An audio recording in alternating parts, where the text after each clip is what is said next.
आम्ही दोघे मिळून बाबा तुझा. अहो मला एकतर उशीर झालाय. मी जर वेळेवर पोहोचलो नाही तर ती फुग्यासारखी फुगून बसते. काय मग फुग्यासारखी फुगून बसते. मग काय हो एक काम कर मग तू.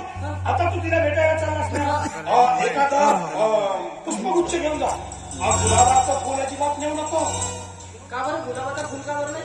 अरे गुलाबाचं फुल म्हणजे आता तू म्हणालास ना ती फुग्यासारखी फुगते म्हणून. आणि तू समजा गुलाबाचं फुल घेऊन गेला आणि त्या फुलाला एखादा काटा असेल, तो काटा तुझ्या फुग्याला टोचला तर तुझा फुगा फुटणार नाही का? बरं ठीक आहे मी जातो. अरे मी काय म्हणतो सगळं.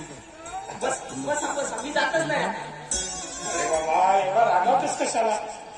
नाही म्हणजे तू आमचे जुने दिवस आठवायला सांगितलास की नाही? म्हणून म्हणतो आता तू तिला भेटायला जातेस ना, तिला भेटायला जा. पण एखादा मस्त पेढ्याचा डब्बा घेऊन जा, नाहीतर बर्फीचा डब्बा घेऊन जा.